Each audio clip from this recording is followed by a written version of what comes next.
Hello friends, कैसे हैं आप सब। तो फ्रेंड्स, आज हम इस वीडियो में बात करेंगे जो हमारा सीटेट का एग्ज़ाम होने वाला है दिसंबर में।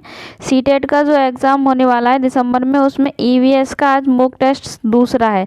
पहला मॉक टेस्ट हम कर चुके हैं। आज जो कौन सा सेकंड मॉक टेस्ट है, इसमें मैंने महत्वपूर्ण प्रश्न लिए हैं, 15 क्वेश्चन लिए हैं। अपना स्कोर कमेंट बॉक्स में बताना कि 15 में से आपका स्कोर कितना बना, और जो वो क्वेश्चन लिए हैं जो हर बार एग्ज़ाम में पूछे जाते हैं।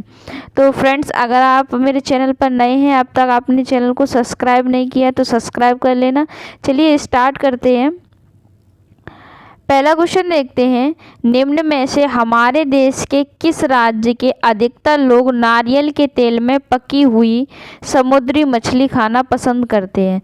क्वेश्चन में पूछा है कि हमारे देश के किस राज्य के अधिकतर लोग नारियल के तेल में पकी हुई मछली, किसके तेल में, नारियल के तेल में पकी हुई समुद्री मछली खाना पसंद करते हैं, वो किस राज्य के लोग हैं। पहला ऑप्शन है गोवा, मिजोरम, जम्मू कश्मीर या बिहार। तो इसका जो राइट आंसर है वो क्या होगा, ए। क्या होगा, ए। गोवा के जो लोग होते हैं वो नारियल के तेल में पकी हुई मछली को पसंद करते हैं खाना, नारियल के तेल में मछली पका करके खाते हैं। और जो जम्मू कश्मीर के लोग होते हैं वो किसके तेल में पका करके खाते हैं, सरसों के तेल में। किसके तेल में, सरसों के तेल में। तो दोनों चीज़ों को याद रखना। गोवा के लोग नारियल के तेल में पकी हुई मछली को खाना पसंद करते हैं, और जम्मू कश्मीर के जो लोग हैं वो किसके तेल में, सरसों के तेल में पकी हुई मछली को खाना पसंद करते हैं। अगला क्वेश्चन है। सीमा आम खाना पसंद करती है, वह इन्हें खाने के लिए संरक्षित करना चाहती है। निम्नलिखित में से कौन सा तरीका संरक्षण के लिए सर्वाधिक उपयुक्त है। सीमा है, वो आम खाना पसंद करती है, वो क्या करना चाहती है, उन आम को संरक्षित करना चाहती है, संरक्षण करना चाहती है। तो उसके लिए जो सर्वाधिक उपयुक्त तरीका है वो कौन सा है। पहला ऑप्शन है अचार और आम पापड़ बनाकर वो संरक्षित करेगी, या फिर प्लास्टिक के थैले में रखकर संरक्षित करेगी, या फिर रेफ्रिजरेटर में संरक्षित करना, या फिर जूस तैयार करना और वायुरोधी डिब्बों में संचित करना। तो जो उसका जो उचित तरीका है, सबसे उपयुक्त तरीका है, वो कौन सा है, ए। सीमा क्या करेगी, उसका आम का अचार और आम पापड़ बनाकर उसको क्या करेगी, संरक्षण करेगी। तो राइट आंसर क्या हो जाएगा इसका, ए। फ्रेंड्स, चैनल को सब्सक्राइब कर लेना अगर आपने चैनल को सब्सक्राइब नहीं किया है। अगला क्वेश्चन है, केरल के निकटवर्ती राज्य हैं। क्वेश्चन में पूछा है केरल के निकटवर्ती राज्य कौन कौन से हैं। केरल के निकटवर्ती राज्य कौन कौन से हैं। तमिलनाडु और आंध्र प्रदेश, कर्नाटक और महाराष्ट्र, आंध्र प्रदेश और कर्नाटक, कर्नाटक और तमिलनाडु। तो जो केरल के निकटवर्ती राज्य हैं, तो इसका राइट आंसर क्या हो जाएगा, डी। कर्नाटक और तमिलनाडु क्या है, केरल के निकटवर्ती राज्य हैं। क्या है, केरल के निकटवर्ती राज्य कौन से हैं, कर्नाटक और तमिलनाडु। अगला क्वेश्चन है। असम का प्रसिद्ध एक सींग वाले गैंडे वाला वन्य जीव अभयारण्य है। असम का जो प्रसिद्ध है एक सींग वाला गैंडा, वो वन्य जीव अभयारण्य कौन सा है। मानस है, गिर जंगल है, काजीरंगा है, या फिर कान्हा किसली है। एक सींग वाले के लिए जो वन्य जीव अभयारण्य प्रसिद्ध है एक सींग वाले गैंडे के लिए, वो कौन सा है, वो असम में है, पर कौन सा है। तो राइट आंसर इसका क्या हो जाएगा, काजीरंगा। काजीरंगा जो है वो कहाँ पर है, असम में है, और ये किसके लिए प्रसिद्ध है, एक सींग वाले गैंडे के लिए। एक सींग वाले गैंडे के लिए प्रसिद्ध है कौन सा वन्य जीव अभयारण्य, काजीरंगा वन्यजीव अभयारण्य। अगला क्वेश्चन है। भारत का राष्ट्रीय पक्षी है, भारत का राष्ट्रीय पक्षी है हंस, मोर, बगुला, मैना। तो भारत का जो राष्ट्रीय पक्षी है वो सबको पता होगा। राइट आंसर क्या हो जाएगा इसका, मोर। क्या हो जाएगा, मोर क्या है, भारत का राष्ट्रीय पक्षी। क्या है, भारत का राष्ट्रीय पक्षी। ठीक है, तो राइट आंसर क्या हो जाएगा इसका, बी। अगला क्वेश्चन है।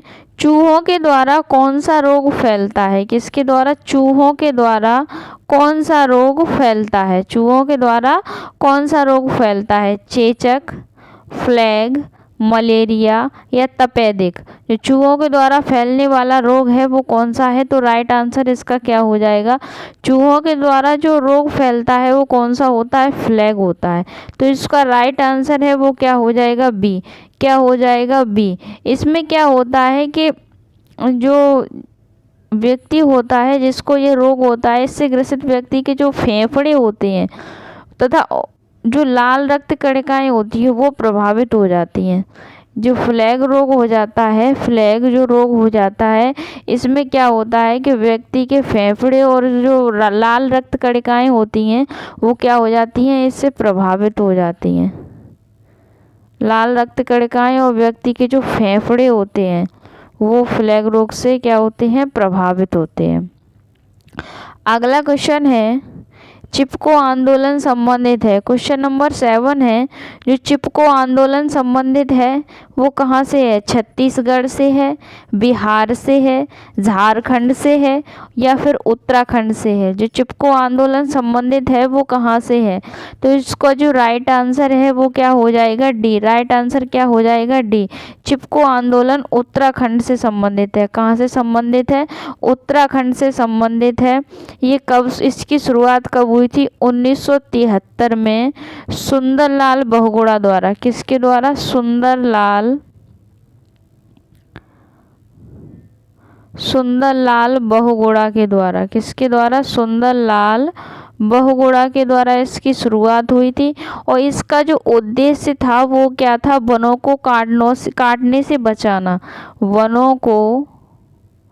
वनों को काटने से बचाना था। इसका उद्देश्य जो था वो वनों को काटने से बचाना था। क्या करना था? काटने से बचाना था। किसको? वनों को। ठीक है, तो इसका जो राइट आंसर क्या हो जाएगा? Uttarakhand. D option is right answer. अगला क्वेश्चन है रेगिस्तान। क्वेश्चन नंबर 8 है, रेगिस्तानी ओक के बारे में निम्नलिखित कथनों का अध्ययन कीजिए। आपको क्या बताना है कि जो रेगिस्तानी ओक होता है उसके बारे में सही कथन इनमें से छांटने हैं। कौन कौन से सही हैं? रेगिस्तानी ओक एक वृक्ष है जिसकी ऊंचाई हमारी कक्षा के कमरे के लगभग बराबर है, अर्थात लगभग 4 मीटर है। लगभग 4 मीटर होता है। बी ऑप्शन है, इस वृक्ष की जड़ें नीचे वृक्ष की ऊंचाई के लगभग 30 गुनी गहराई तक जमीन के भीतर जाती हैं जब तक के पानी तक न पहुंच जाए। इसकी जड़ें इतनी गहराई तक जाती हैं जब तक पानी तक न पहुंच जाए, पानी इनको न मिल जाए, बहुत ज़्यादा गहराई तक, 30 गुना गहराई तक जाती हैं। सी है, इस वृक्ष के तने में पानी एकत्रित होता है। डी है, यह वृक्ष आबू धाबी में पाया जाता है। तो जो इसका राइट आंसर है वो क्या हो जाएगा? पहला ऑप्शन जो ए है क्वेश्चन नंबर 8 का, जो पहला ऑप्शन ए है वो क्या हो जाएगा? सही।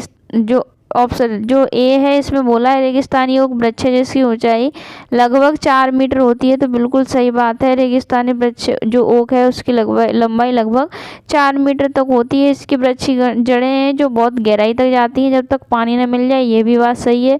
और जो ये वृक्ष है जो ओक, ये अपने तने में पानी को एकत्रित करता है, ये भी बात सही है। लेकिन डी जो है ये गलत है। ये आबू धाबी में नहीं, कहाँ पाया जाता है? ऑस्ट्रेलिया में। कहाँ पाया जाता है? ऑस्ट्रेलिया में। कहाँ पाया जाता है? ऑस्ट्रेलिया में। तो ए बी सी 3 सही हैं, तो क्या हो जाएगा? C option is right. A B C तीनों सही हैं। अगला क्वेश्चन है,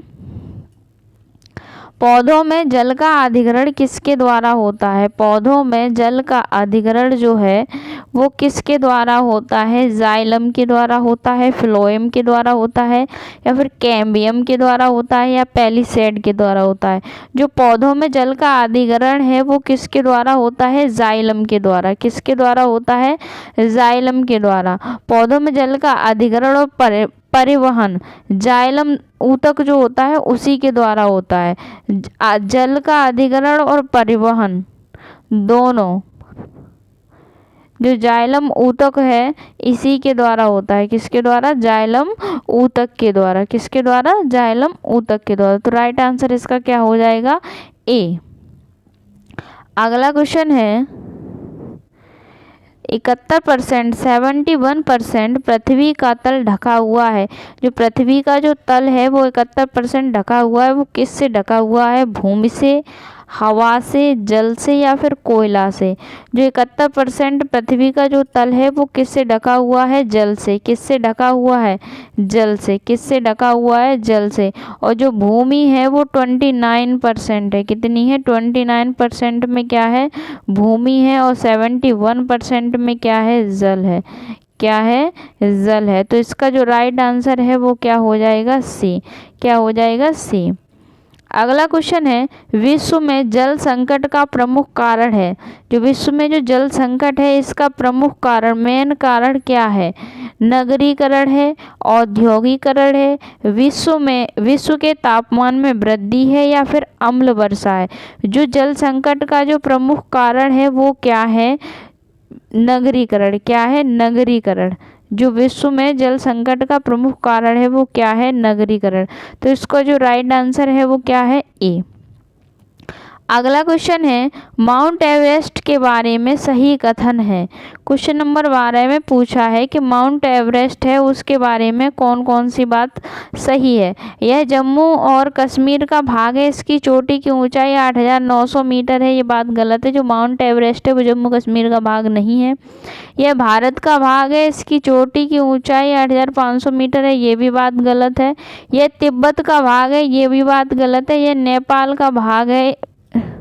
यह नेपाल का भाग है, इसकी चोटी की ऊंचाई लगभग 8,900 मीटर है। ये बात बिल्कुल सही है।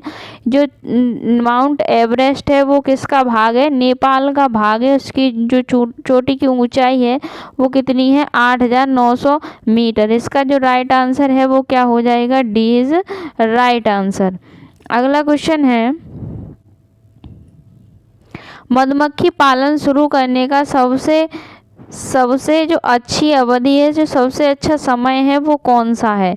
जनवरी से मार्च, अप्रैल से जून, जुलाई से सितंबर, अक्टूबर से दिसंबर।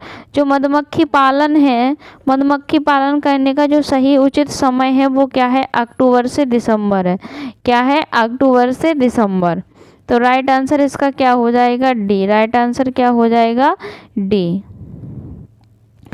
अगला क्वेश्चन है निम्न में से उस समूह को चुनिए जिसमें खाना पकाने के तरीके दिए गए हैं। आपको बताना है कि खाना पकाने के जो ढंग होते हैं, तरीके होते हैं, वो कौन कौन से होते हैं। खाना पकाने के तरीके हैं वो 3 होते हैं। एक तो व्यक्ति सेक कर, तल कर, भून कर।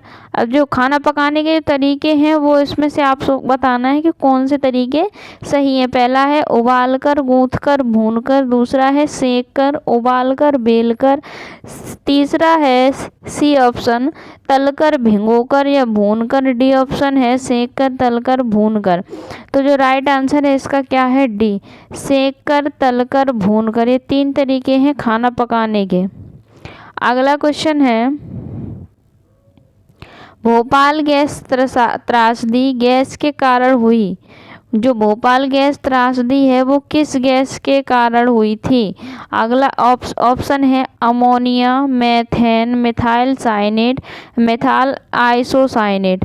जो भोपाल गैस त्रासदी है वो किसका गैस के कारण हुई थी? Methyl isocyanate. इसका डी आंसर सही है। क्या है? डी आंसर सही है। जो भोपाल गैस त्रासदी थी वो मिथाइल आइसोसाइनेट गैस के कारण हुई थी।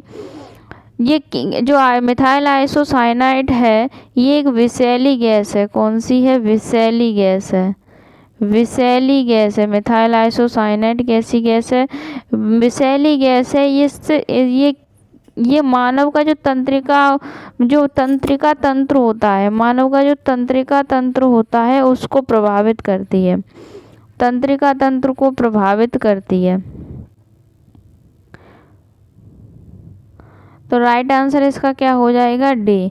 फ्रेंड्स, वीडियो अच्छी लगी हो तो मेरे चैनल को लाइक, शेयर एंड सब्सक्राइब कीजिए। Thank you for watching.